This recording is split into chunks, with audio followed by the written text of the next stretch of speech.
नमस्कार सभी को। दोस्तों, एक खबर आई थी जिसने 2-3 दिन तक पूरे देश में एक तूफान मचाया। बात शुरू हुई थी एक अखबार की हेडलाइन से कि बीजेपी अब घर घर सिंदूर बांटेगी। अब इसको सुनने के बाद अलग अलग लोगों के, अलग अलग नेताओं के रिएक्शन आने शुरू हो गए थे। खबर ये आई थी कि बीजेपी के कार्यकर्ता हर घर जाके औरतों को सिंदूर बांटेंगे। ये खबर थी दैनिक भास्कर की। इसके अलावा और कई न्यूज़ चैनल्स में इसके पोस्टर भी वायरल हुए।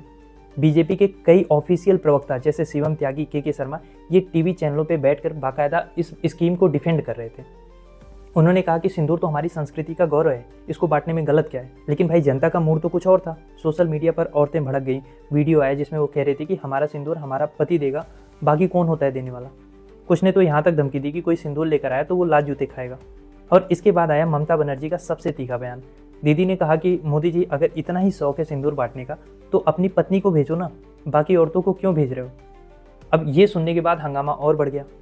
फिर इसके बाद बीजेपी लाई कहानी में एक ट्विस्ट। 2.5 दिन तक ये सारा तमाशा चलता रहा। बीजेपी के किसी बड़े नेता ने कोई बयान नहीं दिया, सब चुप थे। ना तो किसी ने इसके अगेंस्ट में बयान दिया, ना तो इसका खंडन किया।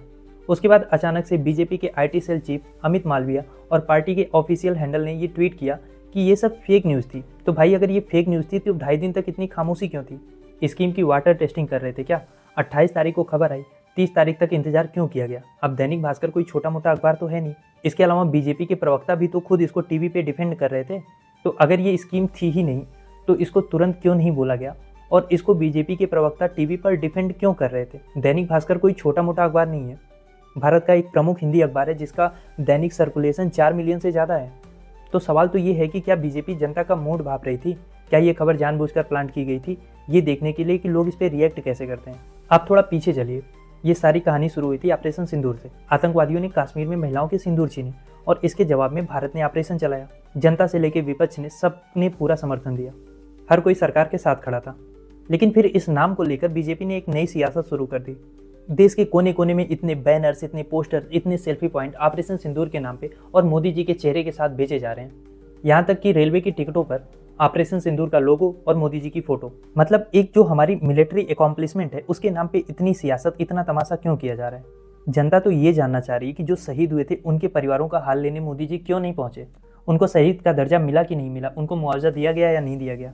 पुंछ और रजौरी में जो सेलिंग हुई थी उसमें जिनके घर टूटे गए थे उनको मुआवजा दिया गया या नहीं। ऑपरेशन सिंदूर का इतना प्रचार तो ठीक है, लेकिन 4 आतंकवादी जिनकी तस्वीरें जारी की गई थी वो अब तक पकड़े क्यों नहीं गए? मोदी जी ये कह रहे हैं कि पाकिस्तान गिड़गिड़ा रहा था इसलिए हमने सीज फायर किया। तो अगर पाकिस्तान गिड़गिड़ा रहा था तो बिना शर्त के सीज फायर क्यों कर लिया? पीओके लाने की बात तो दूर, हम एक आतंकवादी भी वापस नहीं ला पाए।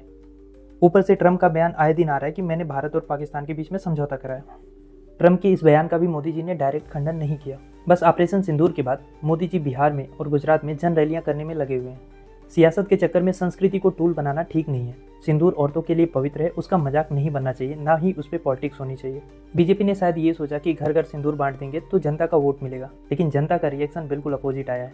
लेकिन सवाल ये है कि अगर ये स्कीम या न्यूज़ जो भी कह लो, अगर ये फेक था तो दैनिक भास्कर पर बीजेपी केस क्यों नहीं कर रही है? या ये खबर बीजेपी ने जानबूझकर प्लांट की थी लोगों का रिएक्शन देखने के लिए, एक वाटर टेस्टिंग हो रही थी? आप इस खबर के बारे में क्या सोचते हो, हमें कमेंट बॉक्स में बताओ।